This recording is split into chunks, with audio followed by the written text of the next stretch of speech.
Hello everyone, હું Mehul sir આપ સૌનું સ્વાગત કરું છું મારી ચેનલ ધ વાઇટસમાં. તો આજના વિડીયોની અંદર આપણે એન્વાયરમેન્ટ એન્ડ સસ્ટેનેબિલિટી એટલે કે પર્યાવરણ અને તેની જાળવણી કે જે સેમેસ્ટર 1 ને 2 બંનેની અંદર આવતો આ સબ્જેક્ટ છે એના ચેપ્ટર નંબર 1નો અભ્યાસ કરીશું. પહેલું જે ચેપ્ટર છે એનું નામ ઇકોસિસ્ટમ છે, એને ગુજરાતીમાં નિવાસન તંત્ર કહેવાતું હોય છે. ચેપ્ટરનું વેઇટેજ થોડું વધારે છે. એમાંથી કયા કયા ક્વેશ્ચન જે આઈએમપી છે એ તમારી મિડ સેમમાં પણ કામ લાગશે, ઇવન જીટીયુની એક્ઝામની અંદર તો આ ક્વેશ્ચનમાંથી જ પેપર આવશે. તો આટલા ક્વેશ્ચન તમારે ખાસ તૈયાર કરવાના છે. કયા કયા ક્વેશ્ચન છે, એની અંદર કઈ રીતે લખાણ લખવાનું છે, એમાં કઈ રીતે સમજવાનો છે પ્રશ્ન. હવે ધ્યાન રાખજો જરા, ઈએનએસ જે આપણો સબ્જેક્ટ છે એની અંદર તમે જાતે બનાવીને પણ આન્સર લખી શકો છો. એનો મતલબ કે ચોપડીનું બેઠું લખાણ ના લખો, તમારી રીતે થોડું બનાવીને લખો તો પણ તમને માર્ક્સ મળશે. અને ઈએસમાં જેટલું વધારે લખશો એટલા સારા માર્ક મળશે, બરાબર. એટલે એકની એક વસ્તુ નહીં લખવાની અને બહારની વસ્તુ પણ નહીં લખવાની. સબ્જેક્ટ જે આપેલો હોય, જે ક્વેશ્ચન હોય એને લગતા જ મુદ્દા બનાવીને લખવાના, બરાબર. એટલે કોઈ એવું ના વિચારે કે ગપ્પા મારીને જેને તે લખવાનું છે, એવું નથી કરવાનું. હું તમને શીખવાડીશ કઈ રીતે આન્સર લખવાના છે અને કયો પ્રશ્ન કેવી રીતે તમને સમજાવું છે જોઈ લેજો. તમારી પાસે ટેક્સ્ટબુક હોય એમાં આન્સર આપેલા હશે, મુદ્દા પાડીને જવાબ લખવાના. જે પ્રશ્નમાં હું કહું કે આકૃતિ દોરવાની છે ત્યાં આપણે આકૃતિ પણ દોરીશું. ઓકે, તો પહેલા ચેપ્ટરના કયા કયા આઈએમપી ક્વેશ્ચન છે સૌથી પહેલા એ કહી દઉં. તો પહેલો ક્વેશ્ચન છે કમ્પોનન્ટ ઓફ ઇકોસિસ્ટમ એટલે કે નિવસન તંત્રના ઘટકો. ઓકે, ચાલો થોડુંક સમજી લઈએ પછી બીજા પ્રશ્નની વાત કરીશું. તો કમ્પોનન્ટ્સ ઓફ ઇકોસિસ્ટમ છે એટલે કે નિવસન તંત્રના ઘટકો છે. તો નિવસન તંત્રની વાત કરીએ, મતલબ કે આપણી જે લાઈફ જે ચાલી રહી છે એક નિવસન તંત્ર છે, બરાબર, એક ઇકોસિસ્ટમ છે. એમાં પાછા અલગ અલગ ટાઈપ આવે કે ભાઈ પૃથ્વી પર વસતા હોય એટલે જમીનનું નિવસન તંત્ર કહેવાય, દરિયામાં રહેતા હોય. ઓકે, ચલો અહીંયા એક ક્વેશ્ચન છે, અહીંયા દેખો જલીય નિવસન તંત્ર એ વાત કરી, બરાબર. એ પ્રશ્નમાં જોઈ લઈશું. જલીય નિવસન તંત્ર આવે, બરાબર. પછી આ હવામાં ચાલતું હોય તો એનું નિવસન તંત્ર અલગ અલગ હોય. તો નિવસન તંત્ર એટલે આપણી અત્યારે જે લાઈફ ચાલી રહી છે એની જ વાત કરે છે. તો પછી એમાં બે ટાઈપના વસ્તુ આવે, એક જૈવિક અણુ આવે, એક અજૈવિક અણુ આવે, બરાબર. જૈવિક એટલે જેમાં જીવ હોય એટલે આપણી વાત થઈ ગઈ. તો અજૈવિકમાં શું છે, તો અજૈવિકની અંદર વાયુ આવે આપણા, બરાબર, કે ભાઈ કાર્બન છે, કાર્બન ડાયોક્સાઇડ છે, ઓક્સિજન, નાઇટ્રોજન છે. એમાં પાછા કાર્બનિક આવે, અકાર્બનિક આવે, કે જેમાં કાર્બન આવતો હોય કાર્બનિક ઘટકો થઈ જાય, બીજા અકાર્બનિકની વાત કરીએ જેમ કે પાણી છે તો પાણીનું અણુસૂત્ર આપણને ખબર છે H2O છે, જેમાં કાર્બન નથી આવતો, બરાબર. ગ્લાયકોલ છે, ગ્લિસરીન છે, એ બધા કે જેમાં કાર્બન ના આવતો હોય એ બધા અકાર્બનિક ઘટકો થઈ જાય. તો સૌથી પહેલા એનું વર્ગીકરણ કરીએ તો જૈવિક ને અજૈવિક ઘટકોની વાત કરી દી. અજૈવિકમાં કાર્બનિક ને અકાર્બનિક છે એના ઉદાહરણ આપી દીધા. જૈવિકની અંદર વાત કરીએ તો જૈવિકની અંદર સૌથી પહેલા આવે ઉત્પાદકો. ઉત્પાદકો એટલે કે જે ખોરાક બનાવે, જેમ કે વનસ્પતિની વાત કરીએ, જે પાક થતા હોય ખેતીની અંદર આપણા, બરાબર, એ બધી વનસ્પતિ થઈ જાય તો એમનું કામ હોય છે ખોરાક બનાવવાનું, એટલે એને ઉત્પાદકો કહેવાય, બરાબર, પ્રોડ્યુસર્સ કહેવાય.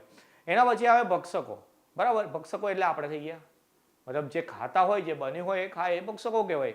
ઓકે, તો ભક્ષકો પાછા 4 કક્ષાના આવે, પ્રથમ કક્ષાના, દ્વિતીય કક્ષાના, તૃતીય કક્ષાના, બરાબર, અને ચતુર્થ કક્ષાના આવે. પ્રથમ કક્ષાની વાત કરીએ તો સૌથી નાના કીટકો, જીવાણુ એ બધા આવી ગયા, પ્રથમ કક્ષાના થઈ ગયા. એના પછી એના કરતાં થોડા મોટા પ્રાણી કે પક્ષીઓની વાત કરીએ, જેમ કે ઈયળો ને કીટકો એ બધી વસ્તુ એને પક્ષી કહી જાય, બરાબર. તો પક્ષી દ્વિતીય કક્ષામાં આવશે. પક્ષીને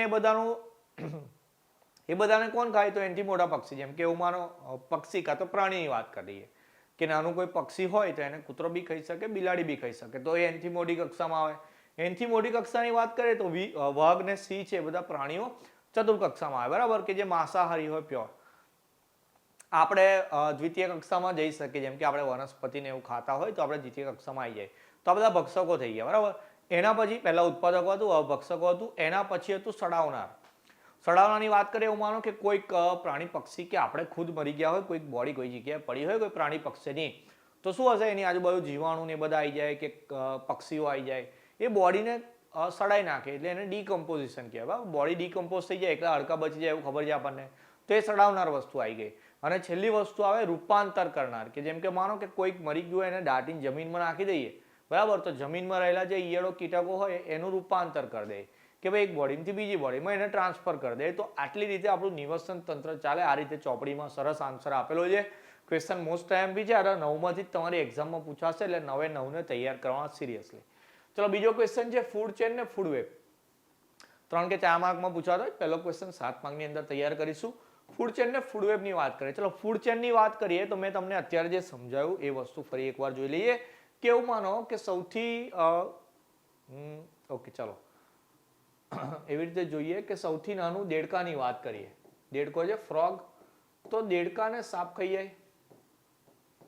સાપને બાજ કે સમડી જે આવે, બાજ એ પ્રાણી પક્ષી આવે બાજ, બરાબર, એ સાપને ખાઈ જાય. તો પછી બાજને ખાવા માટે મોટા પ્રાણી આવતા હોય એને ખાઈ જાય, બરાબર, એ પ્રાણીને એનાથી મોટા પ્રાણી ખાઈ જાય. તો આ રીતની એક જે ચેન ચાલે, બરાબર, એને શું કહેવાય? ફૂડ ચેન કહેવાય. આ તો એક ઉદાહરણ આપ્યું તમને દેડકા સાપનું, એની સિવાય બીજું બી ઉદાહરણ લેવાય, બરાબર, જેમ કે વનસ્પતિ, તો એને સસલું કે એવા નાના નાના પશુઓ ખાતા હોય પ્રાણી, બરાબર, વનસ્પતિને, પછી એને કૂતરો એ ખાઈ જાય, તો કૂતરાને વાઘ ખાઈ જાય. તો એવી અલગ અલગ ફૂડ ચેન આવે. શું આવે? ફૂડ ચેન આવે. ગુજરાતીમાં શું કહેવાય છે એને? પોષણ કડી. અને આ બધી અલગ અલગ પોષણ કડી, જેમ કે હું એકનું ઉદાહરણ તમને આપ્યું, બીજું મેં તમને કહીને બતાવ્યું. આવી અલગ અલગ પોષણ કડીને ભેગી થઈને એક ઝાડની રચના કરે. ચાલો જેમ કે એક વાત કહું તમને કે ભાઈ દેડકો એકલા સાપ ખાય એવું તો હોય ને, બરાબર, દેડકો બીજા કીટાણુ ને નાના નાના જીવડા એવું બી ખાઈ જાય, તો એ જીવડાને તો ગરોળી બી ખાઈ જાય. તો આ બધી જે પોષણ કડી એટલે કે ફૂડ ચેન છે એ બધી એકબીજા સાથે સંકળાયેલી છે, બરાબર, કે ભાઈ સાપ બી એકલો દેડકો ના ખાય, એ બીજી વસ્તુ બી ખાઈ જાય. તો બધી ફૂડ ચેન એકબીજા સાથે જોડાઈને એક મોટી ઝાડની રચના કરે, એને તો આહાર ઝાડ કહેવાય, એને જ કહેવાય ફૂડ વેબ, બરાબર. આ રીતે ઉદાહરણ આપીને સમજાવવાનું છે, એક વ્યાખ્યા લખવાની અને એના પછી થોડુંક ઉદાહરણ આપીને સમજાવવાનું. ચલો એના પછી હાઇડ્રોલોજિકલ સાયકલ છે. હાઇડ્રોલોજિકલ સાયકલ, ઓકે, ચલો હાઇડ્રોલોજિકલ સાયકલ ગુજરાતીમાં જલીય ચક્ર થઈ ગયું. આમાં એ વસ્તુ સમજાવવાની છે આપણે કે ભાઈ વરસાદ કેવી રીતે પડે, સારી રીતે સમજીએ. ચાલો એક કામ કરું, મેં અહીંયા ગૂગલ ખોલી દઈએ આપણે અને ગૂગલ પરથી સમજીએ. ઝેન્ડર કયું ચાલુ છે ભાઈ? ઓકે, ચાલો ગૂગલ પર તમને બતાવીને સમજાવું કે આપણી હાઇડ્રોલોજિકલ સાયકલ છે કઈ રીતની આવે છે. બેટર ખ્યાલ આવશે તમને. ઓકે, ચલો ન્યૂ ટેબની અંદર હાઇડ્રોલોજિકલ સાયકલ,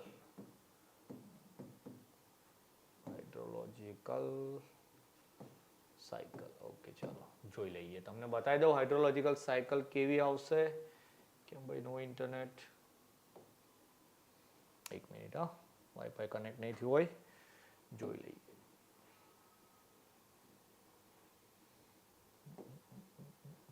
બંધ છે વાઈફાઈ.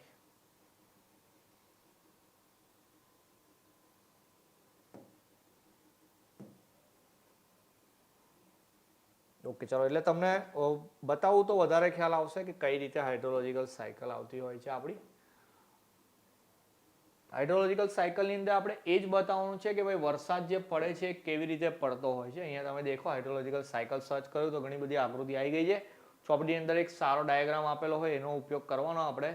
હું તમને સમજાવું. ઓકે, ચાલો અહીંયાથી સમજાવું. એક આકૃતિ સારી છે એક.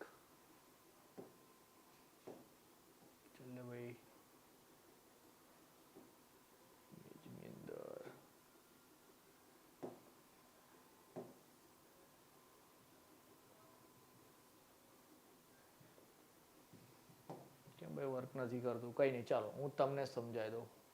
આ બધાના ભરોસે નહીં રહેવાનું ભાઈ, હું તમને શીખવાડી દઈશ. ચાલો હાઇડ્રોલોજિકલ સાયકલની વાત છે તો હાઇડ્રોલોજિકલ સાયકલ સમજાવું તમને. હાઇડ્રોલોજિકલ સાયકલ સમજતા પહેલા તમને એવું ખબર હશે કે દરિયાની અંદર જે પાણી હોય, બરાબર, એ દરિયાનું પાણી કે જ્યારે સૂર્યની ગરમીની અંદર આવે તો એનું બાષ્પીભવન થાય, બરાબર, ઇંગ્લિશમાં એને કહીશું આપણે એવાપોરેશન. તો એ જ્યારે બાષ્પીભવન થાય તો એ જે પાણીની બૂંદો, બાષ્પીભવન પાણીનું થાય એટલે વરાળ સ્વરૂપે પાણી ઉપર જ જવાનું. તો એ પાણી જ્યારે ઉપર જાય તો ઉપર જતા જતા જતા એક લેવલ એવો આવે કે એ જે વરાળ છે એ પાણીના ટીપા સ્વરૂપે ભેગી થઈ જાય. એ પાણીના ટીપા જ્યારે ભેગા થાય તો એક વાદળની રચના કરે. એ વાદળ જે છે એની અંદર પાણી ઉપર ઉપર આવ્યા કરે તો એ વાદળનું વજન વધતું જાય અને જ્યારે વાદળનું વજન વધી જાય એ સહન ના કરી શકે ત્યારે એ પાણી વરસાદ સ્વરૂપે જમીન પર પડે. એને હાઇડ્રોલોજિકલ સાયકલ કહેવાય, બરાબર. એની આકૃતિ એવી રીતે આપેલી હોય કે ભાઈ આવી રીતે દરિયાનું પાણી હોય, બરાબર, ઉપર સૂર્ય બતાવેલો હોય અહીંયા આમ કરીને કે ભાઈ આ પાણી ઉપર જઈને અહીંયા વાદળની રચના કરે, આ રીતના વાદળ બનાવી જાય અને એ વાદળ પછી વરસાદ સ્વરૂપે વરસતો હોય. બહુ ખરાબ આકૃતિ, તમારી ચોપડીમાં સારી આપેલી, હું તમને ખાલી સમજાવું છું. હાઇડ્રોલોજિકલ સાયકલ બી 7 માર્કમાં પૂછાતી હોય તો એની અંદર આકૃતિ જે છે એ મેઇન છે તમારે, તો આકૃતિ બી ડ્રો કરવાની છે, બરાબર. હવે કોઈક જગ્યાએ એવું માનો કે ઠંડો પ્રદેશ હોય તો એ જે પાણી ઉપર જાય પછી એ બરફ સ્વરૂપે બી પડતું હોય, બરાબર. તો એ અલગ અલગ જગ્યાએ ત્યાંના તાપમાન પ્રમાણે પડે તો એ હાઇડ્રોલોજિકલ સાયકલ થઈ ગઈ. ચલો એના પછી છે કાર્બન ચક્ર. ઓકે, ચલો કાર્બન ચક્રની વાત કરીએ તો આપણને એવું ખબર છે કે આપણી હવાની અંદર કાર્બન ડાયોક્સાઇડ વાયુ રહેલો હોય છે. આ કાર્બન ડાયોક્સાઇડ વાયુ જે છે આપણો, એ કાર્બન ડાયોક્સાઇડ વાયુ કઈથી આવે તો કે આપણા શ્વાસોશ્વાસની અંદર જે બહાર નીકળતો હોય તે હવામાં જાય. એ કાર્બન ડાયોક્સાઇડ વાયુ એ વનસ્પતિ એમની પ્રકાશ સંશ્લેષણની ક્રિયામાં વાપરે, બરાબર. શું છે અહીંયા કે ભાઈ સૂર્યપ્રકાશ જે છે એ એની હાજરીમાં એક વનસ્પતિ હોય અથવા તો કોઈ બી ઝાડ હોય આપણું, બરાબર. એ વનસ્પતિ એ હવામાંનો કાર્બન ડાયોક્સાઇડ અંદર લેશે. ચલો વનસ્પતિ કાર્બન ડાયોક્સાઇડની હાજરીમાં ખોરાક બનાવે એટલે એ ખોરાકને પછી એવું માનો કે ગાય છે કે આપણે છે શાકભાજી ખાતા હોય છે તો આપણે લોકો એનો શું કરીએ ખોરાક તરીકે ઉપયોગ કરીએ. પછી આપણે હવામાં પાછા શું ફેંકીએ કાર્બન ડાયોક્સાઇડ વાયુ. ખબર પડી. આપણે જ્યારે મરી જતા હોય કોઈ બી પ્રાણી પક્ષી કઈ બી મરી જાય તો એનું ડિકમ્પોઝિશન થાય, મેં તમને અત્યારે જ કીધું હતું. તો એ જે ડિકમ્પોઝિશન થાય એની અંદરથી બી કાર્બન ડાયોક્સાઇડ વાયુ છૂટો પડે. તો આ રીતે હવામાં કાર્બન ચક્ર ચાલ્યા કરતું હોય. ચક્રનું નામ શું હોય કે ભાઈ ફરી ફરીને ત્યાં પહોંચે એને ચક્ર કહેવાય. આ જે હાઇડ્રોલોજિકલ સાયકલ હતી એમાં ફરી એવું થયું, આ વરસાદનું પાણી આવ્યું તો પાછું દરિયામાં ભેગું થવાનું, પાછી એ બરડ બનીને ઉપર જવાનું. આ ચક્ર ચાલ્યા કરે. એટલે તો ભાઈ વરસાદ પડ્યા કરે આપણે ચોમાસાની અંદર ફિક્સ, એવું તો હતું નહીં કે ભાઈ રજા પાડે, બરાબર. સાયકલ છે એટલે ચાલે જ કરવાનું. તો પછી કાર્બન ચક્ર બી એવી રીતે ચાલે. અને પછીનો સેમ ત્રીજો પ્રશ્ન છે આપણો નાઇટ્રોજન સાયકલ. તો નાઇટ્રોજન સાયકલની અંદર બી અત્યારે મેં તમને સમજાવ્યું એ જ વસ્તુ છે.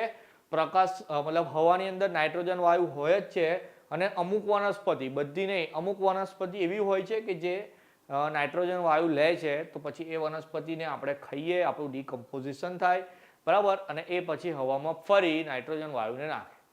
મેઇન જે છે તમારે ચક્ર ખાલી યાદ રાખવાનું, આકૃતિ યાદ રાખીને જાતે મુદ્દા બનાવી લખવાના. ભાઈ આવી આકૃતિ આપેલી હોય તો હું જાતે બનાવી લખું કે ભાઈ આ વનસ્પતિ છે એ હવામાંના કાર્બન ડાયોક્સાઇડને પ્રકાશ સંશ્લેષણની હાજરીમાં લે છે. પછી આ ગાય કે પ્રાણી કે આપણી જેવા પશુ હોય એ લોકો એને ખોરાક તરીકે લે. બસ અહીંથી મુદ્દા બનાવીને તમારે જાતે લખવાના. પહેલાં એકવાર આકૃતિ મોડે કરી દેવાની, ચોપડીના મુદ્દા બી વાંચી લેવાના. એકવાર ખબર તો પડી જાય ને કે કેવી રીતે લખવાના. તો ચોપડીના મુદ્દા વાંચવાના, એની સાથે સાથે તમારે લખવાની પ્રેક્ટિસ કરવાની તો આરામથી આવડી જશે. બહુ જ સહેલો વિષય છે ભાઈ. યસ, ગભરાવાની જરૂર નથી. ઓકે ચાલો. ભાઈ જે જંગલોનું મહત્વ, ભાઈ જંગલો કેમ હોવા જોઈએ તો ભાઈ જંગલોના લીધે પશુ પક્ષીઓ એમને રહેઠાણ મળે, એક તો વાત એ થઈ ગઈ. પ્રદૂષણ ઓછું થાય. ત્રીજી વાત કરીએ તો જંગલોની અંદરથી આપણને લાકડું મળતું હોય. પુષ્પાની અંદર લઈને આવે છે ને ભાઈ જંગલોમાંથી લાકડું, તો એ લાકડું બહુ કામનું હોય છે. એની અંદર કેટલો ભાવ બતાવે છે. તો એ બધી વસ્તુ કામ લાગતી હોય જંગલો પરથી, બરાબર. જમીનનો ધસારો ઓછો થાય. એવું માનો જંગલો ના હોય તો જમીન હોય તો પછી પાણીની અંદર બધું ધોવાય તો જમીન જ ખલાસ થઈ જાય આપણી. તો જંગલોનું મહત્વના 7-8 મુદ્દા આવે છે, ચોપડીની અંદર આપેલા છે. સારા મુદ્દા છે, યાદ રહી જાય એવા છે. 3 કે 4 માર્કની અંદર પૂછાય. 3 માર્કમાં મિનિમમ 6 મુદ્દા લખવા પડે, 4 માર્કમાં 8 મુદ્દા લખવા પડે, એટલે 8-8 તૈયાર કરી લેવાના. ઓકે ચાલો. જલીય નિવસન તંત્ર જેની હું વાત કરતો હતો, તો જે રીતે આપણે અત્યારે દેડકા, સાપ, કૂતરો, બિલાડીની વાત કરી કે જમીન પર વસતા પ્રાણીઓ માટેનું એવું નિવસન તંત્ર છે. તો પછી જલીય એટલે કે પાણીમાં વસતા હોય, સમુદ્રમાં રહેતા હોય, માછલી છે, કાચબો છે, એ લોકોનું બી નિવસન તંત્ર હોય, બરાબર. તો પછી પાણીમાં રહેતા એમાં પાછા 2 ટાઈપના આવે, બરાબર. એકલા પાણીમાં રહેતા હોય કે પાણી જમીન પર બી રહેતા હોય. જેમ કે દેડકો છે પાણીમાં જમીનમાં બંને જગ્યા રહે, બરાબર. એવી રીતે માછલી છે તો એકલા પાણીની અંદર આવતી હશે. તો પછી એના 2 પ્રકાર આવશે. એ બી સારી રીતે લખેલો પ્રશ્ન છે, ચોપડીમાં જોઈ લેજો. એના પછી છે આપણો બાયોડાયવર્સિટી, ગુજરાતીમાં જૈવ વિવિધતા. જૈવ વિવિધતા એટલે જીવોની અંદર વિવિધતા આવે તે. તો જેમ કે આપણે અને કોઈ બીજા કૂતરાની વાત કરીએ, ચાલો. એટલે આપણા 2 વચ્ચે વિવિધતા આવે, ડાયવર્સિટી આવે. તો દરેક પ્રાણીની અલગ અલગ પ્રકૃતિ હોય, બરાબર. તો એને બાયોડાયવર્સિટી એટલે કે જૈવ વિવિધતા કહેવાય. પાછી જૈવ વિવિધતાની અંદર જાતિ ને પાછી પ્રજાતિ બી આવે. ઉદાહરણથી સમજાવું. જેમ કે હું માનો બિલાડી હોય કે પછી વાઘ હોય, એ બંનેની જાતિ એક જ કહેવાય, બરાબર. વાઘને મોટી બિલાડી બી કહેવાતી હોય છે કારણ કે બંનેનો મોઢાનો શેપ, બંનેનો મતલબ 4 પગવાળા જ છે, બંને બધી સિમિલારિટી આવે છે, બરાબર. કારણ કે એ લોકોની જાતિ એક છે પણ પ્રજાતિ અલગ અલગ આવે. તો જાતિ અને પ્રજાતિ એવું બધું અલગ અલગ થઈને બાયોડાયવર્સિટી એટલે કે જૈવ વિવિધતા બને છે. આપણને એવું ખબર છે કે આપણે વાંદરોમાંથી બન્યા, બરાબર, માણસ. તો પછી આપણે એક જ કેટેગરીના કહેવાય, ક્લિયર?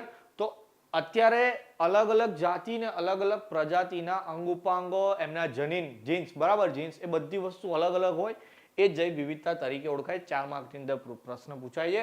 એના પછી છે કેરિંગ કેપેસિટી ઓફ અર્થ, એટલે કે પૃથ્વીની વહન ક્ષમતા. સોરી, આ જલીય નિવસન તંત્રની વાત કરી, આપણું સાદું નિવસન તંત્ર, એ બધી વસ્તુ, જંગલોની બી વાત કરી, એ બધી વસ્તુ છે કોઈ પર? અર્થ પર છે. હવે આપણને એવું બી ખબર છે કે અર્થ પર 70% પાણી છે, એની સિવાયની જે વસ્તુ છે એ બધી 30%માં રહે છે. તો થયું એવું કહેવાય પૃથ્વી ઉપર બોજ વધી ગયો ભાઈ, બરાબર. તો પૃથ્વી પર બોજ વધી ગયો એટલે એની કેરિંગ કેપેસિટીની વાત કરે કે પૃથ્વીની વહન ક્ષમતા કેટલી છે, એના પર કેટલો વસવાટ થઈ શકે છે. એટલે વસ્તી વધારો આવે તો ટૂંકમાં અર્થ પર કઈ ઇફેક્ટ આવે છે એના ઉપર મુદ્દા લખેલા છે. અત્યારે આ પ્રશ્ન ટ્રેન્ડિંગમાં છે, મતલબ કે આ ટોપિક પૂછાય એવો છે. તો આ વર્ષની એક્ઝામ માટે આ પ્રશ્ન ખાસ તૈયાર કરવાનો છે. આમ તો આ નવે પ્રશ્નો તૈયાર કરી દેવાના છે. એક્ઝામની અંદર આ 9માંથી ક્વેશ્ચન પૂછાશે, બરાબર. તો આ બધાને ખબર પડી ગઈ હશે. લખવા માટે કહું છું, ચોપડીમાંથી થોડું વાંચન કરજો, લખવાની પ્રેક્ટિસ કરજો. જેટલું સારું લખાણ એટલા સારા માર્ક આવશે, બરાબર, યસની અંદર. તો આ પહેલું ચેપ્ટર હતું. નેક્સ્ટ વિડીયોની અંદર ચેપ્ટર નંબર 2 જોઈશું. ત્યાં સુધી તમારું ધ્યાન રાખશો. જય હિન્દ, જય ભારત.